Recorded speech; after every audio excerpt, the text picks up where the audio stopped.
Hi, I'm Graham from Second Era of Moles, and if you've clicked on this video accidentally, 90 seconds is all I ever ask. Welcome back to another week that was on Pokemon Masters X. It's been more of a solid week this week than a busy week, which was last week.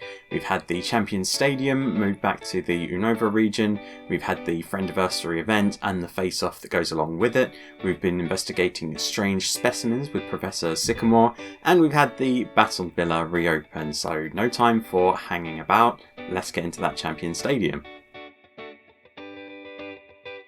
So we're in the Unova region for the Champions Stadium this week, and will be for the next few weeks. In round 1, your condition is a sync move countdown reduction. I chose to go up against Caitlin for this one. She was weak to electric types, and my team was Elesa and Zebstrika, Volkner and Luxray, and Leaf and Eevee. So this is kind of the standard lot of conditions that I try to use whenever possible.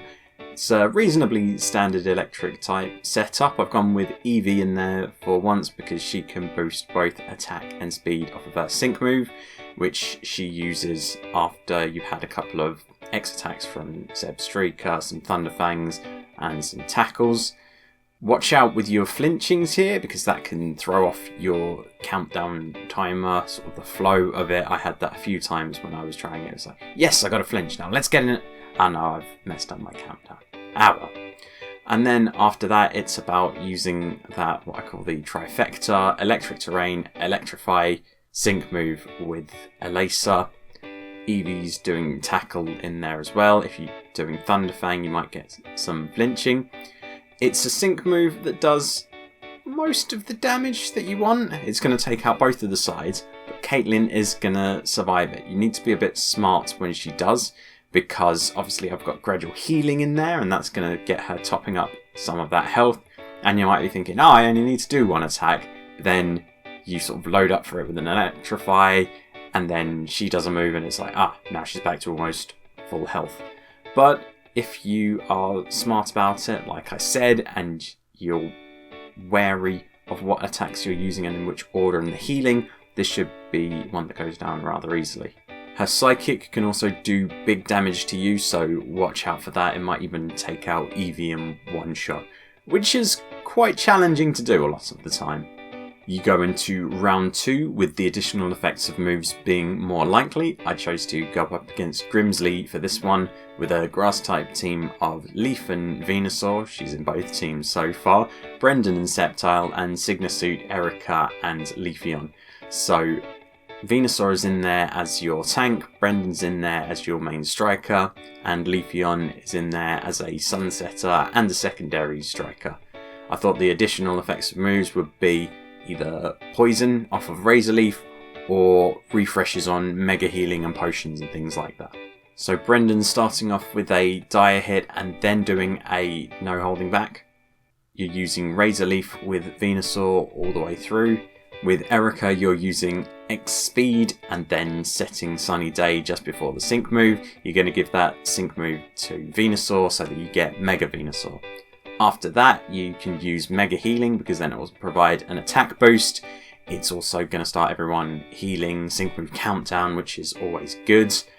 I was quite lucky in that I got quite a few refreshes of Mega Healing, so that condition really came in handy there.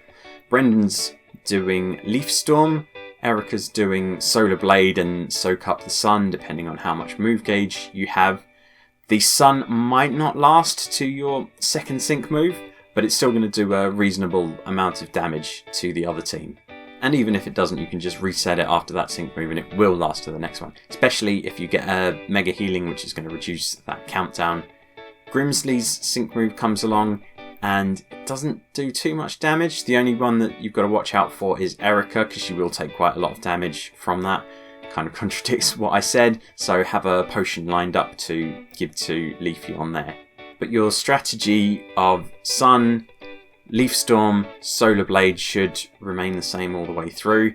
It's going to take out Sharpedo just before your third sync move, and that means you can set it up and hit that sync move onto both of the sides and it will take them out and you'll be done with Grimsley. It's like, oh, that was flipping a coin. Oh, came up tails for you, mate.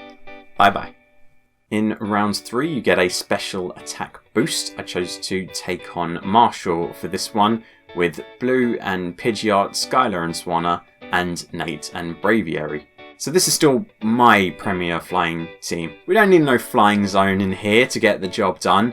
And also Braviary's in there as a secondary striker, and also because I've not used him in the Champion Stadium before. So going against type again, that first sync move I gave it to Blue so that you can start using Hurricanes reasonably early in the battle. So Hurricane is going to be his main attack from there on out. With Nate you're doing Fly, especially after that first sync move. Don't use any before because you'll mess up the countdown. Maybe make sure that you max out his crit hit rate before you start doing it, because I was doing it and I was like, this is doing no damage, and then I upped the crit hit rate and it's like, oh okay, there we go. Skylar is tanking and using potions. For once, I didn't use her 6x sync move, which is rare for me, but I didn't really need it. When Sork got very low on health, I was like, right, okay, rather than doing a Hurricane and then having to deal with the sides, we're going to do an Air Cutter and go for everyone and try and take them all out at once. What it did mean was that Sork survived like maybe a round or two longer. That meant he could use a close combat on Skylar, and she fainted from that. But it meant I didn't have to put up with any like earthquakes or anything taking out Pidgeot before I could do the sizing. For round 4, you get the condition of a stats reduction boost. The final member of the Elite Four was Shauntal for this one. She was weak to ground types, so I went with a team of Cynthia and Garchomp, Acerola and Palossand, and Kukui and Lycanroc. The last time I used Kukui, I said, oh yeah, I'm going to 6x him soon. I looked like 10 minutes after and I was like, no, you can't 6x Kukui at this point. So I was talking a load of old rubbish. The idea though is that you've got a sand team of Acerola and Garchomp, and then Kukui is in there to reduce the enemy's defense. This one took a few tries to get right because the combination of flinching and sandstorm, it's not always your friend in there. You start off though with X attacks with Cynthia, and her match is too much fun. Kukui is doing Leer, Acerola is doing Astonish, and then hitting Sandstorm before that first sync move, which goes to Cynthia because you don't have any 6x supports in there. It doesn't do a huge amount of damage at this stage, but as the battle wears on it will start doing more. After the sync move as well, I got a bit fancy with my flinching, so I had an Accelerock aimed at the Gengar on the left because it was their turn next. I then got flinching on it. I had an Astonish aimed at Chandelure in the middle and got flinching on that. And then I was using Earthquakes with Garchomp, and that took out the Gengar on the right. So I had like 3 rounds of free turns, which was pretty glorious. I'll have to admit, I was very happy with that. What it did mean though was the next attack was an overheat, and it did a lot of damage to Kukui and took him down. But the combination of flinching and earthquakes and also sync moves is going to mean that you should be able to deal with Chandelure reasonably easily. If it does get down to its sync move, the next move it uses is going to be Sunny Day, so make sure that you have your own Sandstorm lined up after that, or you're going to be taking much more damage than you need to. So then you'll have all that sand whirling around and swirling around Shauntal, and it takes her into the darkness.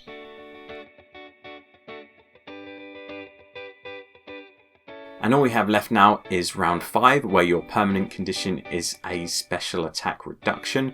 I went with the optional condition from round 4 of a stats reduction boost. And the reason I went with that was because we're going up against Iris with her dragon types, and I was using Lucas and Dialga, Champion Iris and Hydreigon, and Blue and Blastoise as my supports in there. Beforehand I was worried that maybe Dragon Wish was going to help Iris as much as it helped me, but in the end I shouldn't have worried because that sync move for Dialga is amazing. And that's even without 6x. So you're starting off with It's Our Time with Lucas. That means you get a free Roar of Time. In previous battles, I've been used to aiming that out of the side and it just completely takes it out. So when it didn't, I was like, oh, okay, gotta do something different now. So you should be going for X Speed. With Iris, you're using Breaking Swipes because that's going to reduce the enemy's attack, which is what you want. Make sure you've got those stats reductions on in your conditions. Blue is using X defense. If you don't get a refresh, you can use a to the top. I panicked and I used a 3 heads in there. That was a big mistake. Didn't give me any benefits whatsoever. I didn't get a refresh from it and I was very disappointed. But blue gets that first sync move because that gives you the team endurance. Then you're moving on to Roar of Time with Lucas. You're still breaking swipes. Here you can use the 3 heads with Iris if you want to. That'll give you a sync move countdown reduction. Blue is using to the top or Water Pulse in there. You set Dragon Wish just before your sync move. That's gonna power it up for Lucas. When it comes, you hit it down the middle. It did like 36k damage, which was very tasty. Didn't quite manage to get a screenshot. I was fractionally too late. And then because the sides aren't using dragon type moves, they're using Earthquake, it's not going to power them up too much. So you're just roaring of timing against both of the sides and they'll go down very quickly. So that's our first 10k point run for the Unova region of this go round.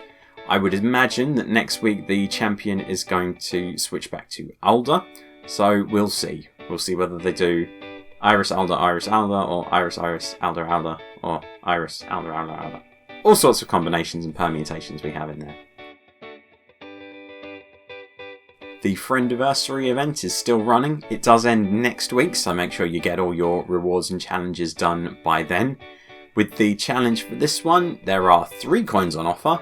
Unfortunately, you can't all do them in the same battle, because you have to use 3 psychic types, 3 flying types, 3 dragon types. And it's like, each pair only has 1 typing. So for my flying types, I used Blue and Pidgeot, Skylar and Swanna, and Darak in there with Staravia. Like in the Champion Stadium, sync early with Blue so that you can start using Hurricane. Skylar again is tanking and potioning. Darak is using Feather Dance to reduce the enemy's attack. Not entirely sure they're using physical attacks, but it makes me feel better when the enemy stats are lower. And this one shouldn't be too much of a challenge because Blue works incredibly well as a flying type striker. For your psychic types, I used Liza and Lunatone, Mewtwo and Giovanni, and Sabrina and Alakazam.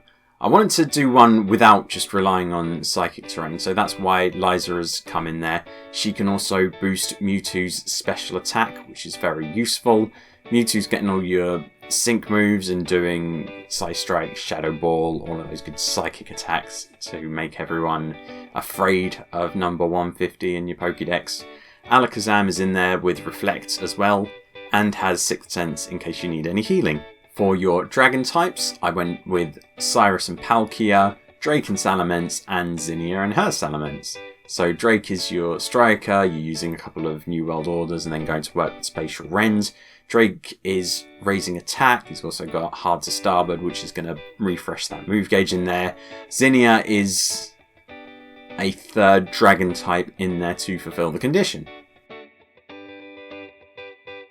For the Friendiversary face-off, all of the battles are now released, so you can unite your flying buddies and also your dragon buddies. So for the flying one, I used a team of Blue and Pidgeot, Skylar and Swanna, different this time, Anniversary Steven and Shiny Rayquaza. So Blue again is your striker, Shiny Rayquaza is also a striker, but he's playing at least 2nd fiddle, maybe even 3rd. And with that output of damage, it should go down pretty quickly. I like that Shiny Rayquaza has downside up, so instead of its defenses keep going down and down, they go up and up. Always very useful in there when you're trying to tank through as your 2nd striker. I just wish he was better, you know? He looks so cool, but he's less than Blue. The most difficult one though is your Dragon Buddies unite. So I did the first one and I was like, what the heck? This Altaria is like super tanky. How is it doing that? The reason for that is because it has Acute Sense 8, which reduces the damage incoming by a lot when it's not got any status changes in there. And by status changes, that means trapped, confused, restrained. I I would add flinch in there, except it's impervious to flinching, which is annoying. So my team was Cyrus and Palkia, Lysia and Altaria, and Drake and Salamence. I was spamming Water Pulse in there to try and get some confusion, and then relying on first Drake and Salamence and then Lysia and Altaria to kind of tank through there. Luckily, after the enemy Altaria had used its sync move, I did get some confusion in there, which was very useful. Then you can go to work with your Spatial Rend and your sync moves, and it does go down reasonably easily after that. Remember that when Lysia uses over here, she gets endurance, so make sure that you don't use it twice in a row and waste one of those endurance, because it might come in handy when you're still trying to set some confusion in there. It is unfortunate that you're relying on luck to get some confusion on the other team. I mean, the sides don't do anything. One sync move, and they both go down, but it's like that Altaria, man. That Altaria. We've had a nice little event with Professor Sycamore called Strange Specimens. It's very similar to the Blissful Bonanza, except with possibly better rewards. So you get a daily battle, you get tokens from it, you can exchange the tokens for battle coins. Not battle coins, for move coins, you know, the red, blue, green ones. There's a countdown in there for a little event, and I'm like, I'm curious to see what that is, because it's like, where are we going with this, Syccie? Where are we going with this? The Battle Villa has now reopened, so remember to do your daily co-op battles. Good luck in bashing your way through all of those holes and getting to the end. I haven't started it yet. I just need to get in the zone and be like, right, here we go. This is how we're doing it. I've got plenty of sync pairs that I need to level up now, because there's been a number of seasonal paid scouts in there. So if you took advantage of the story bundle gems and the champion bundle gems, you should have a lot. And if there are any seasonal units that you're missing, I know that I'm missing quite a lot of them, so I took advantage to get like Caitlyn out of there and Summer Steven and things like that. So next week we'll see Cresselia return in the Legendary Arena. We're going to have an egg event. I think it's for Psychic and Fairy types, but we'll see when it comes along next week. That's in the week that will be. Thank you very much for joining me for the week that was. Hopefully this week in Unova has been very joyous and bountiful for you. If you need a bit of help next week, then join me for the week that will be. You're well past the 90-second mark at this point, so thank you very much and congratulations for making it this far. If you've enjoyed the video, you can like, comment, subscribe. You can follow me on Twitter. I'm SEOM_YT. Let me know if you are enjoying the series. I do keep on doing it and hoping that it's helping people. And hopefully it will help even more people in the week that will be. But thank you very much for watching this one, and goodbye.